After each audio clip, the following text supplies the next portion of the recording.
Hi, my name is Femi, and today we will be sharing together offering the sacrifice of praise.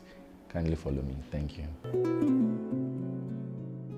So, when we talk about sacrifice, sacrifice can only be regarded as sacrificial indeed based on two things: the person offering the sacrifice and the person receiving the sacrifice.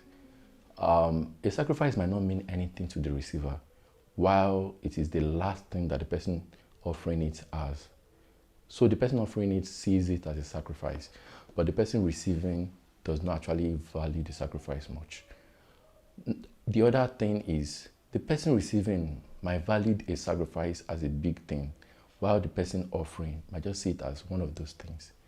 So the major thing that is so important when we talk about sacrifice is actually the receiver. So if someone is offering a sacrifice and the person receiving it is not seeing it as a big thing, then that sacrifice is not acceptable. But no matter how little thing is, just like the widow that gave her last, and Jesus saw it that that widow actually did a big thing. Because Jesus was there and was valuing the things that was given, he actually saw it as a big sacrifice.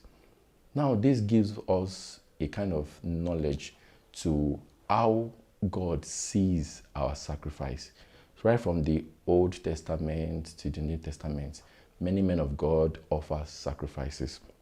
I would like us to take us on a journey of sacrifice and offering. You see, when we offer things to God, it's things that is based on our free will. Most of the time, God asks people to make offerings unto him. And right from the book of Genesis, we see that men give offering. Abel and Cain, they gave offerings, and God accepted the offering of Abel.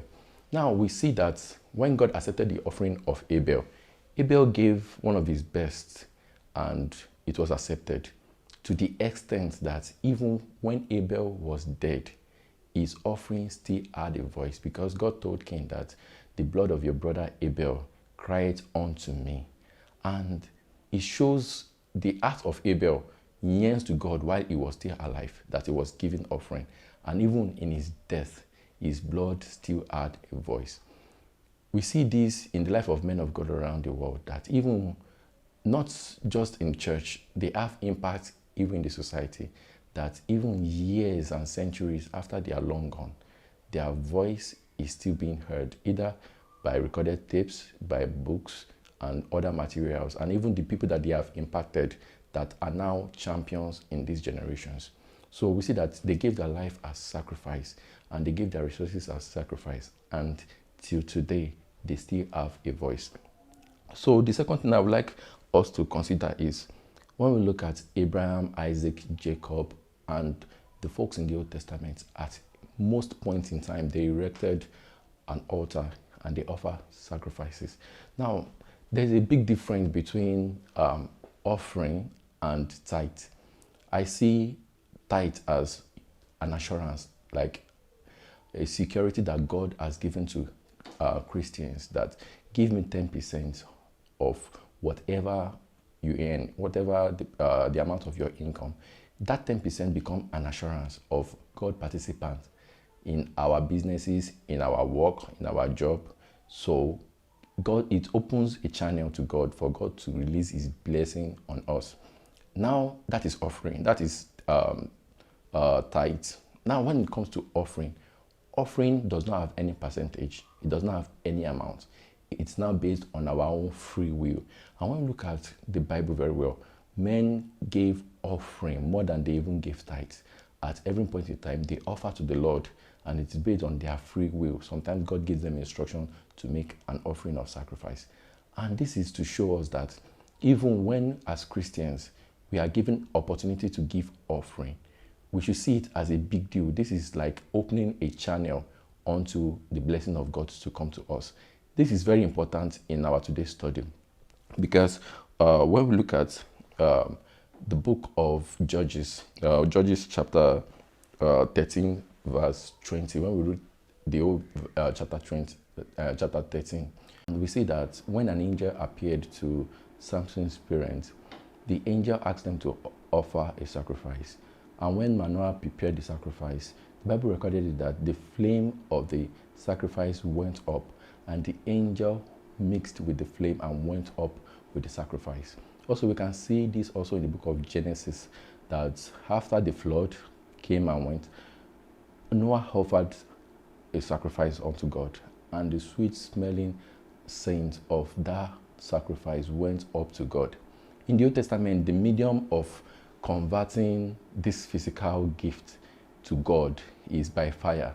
So because God is a spirit, how do you offer a spiritual God a physical gift? So in the New Testament, apart from the ones that Lord has assigned that should be given to the priests and their family to consume, there are a lot of sacrifices that are being burnt. And the medium of conversion is when the sacrifice is prepared on the altar, fire is applied. And this fire changes the state of this sacrifice, which majorly are solids, either flour, animal, bird, wheat, any of those sacrifices, they are being burnt. Now, these are solid, and by being burnt, the fire changed their form. And this form is a form that can be spread into the wind. If we know that, I'm very sure that we know that the Greek word for wind is pneuma, and is the same word that was translated spirit. So that means this physical gift of sacrifice that we are offering to God is being changed to a spiritual form, into a wind form that the wind can carry and take away into the atmosphere. So we see that depiction in the Old Testament. Now, when we come to the New Testament, the testimony of John is that I baptize you with water, but this person that is coming, referring to Jesus Christ, he said Jesus will baptize with the Holy Spirit and fire. And we see that evidently in Acts of Apostles, when the Holy Spirit came, like mighty rushing winds, and he said the Holy Spirit appeared like cloven tongues that looks like fire.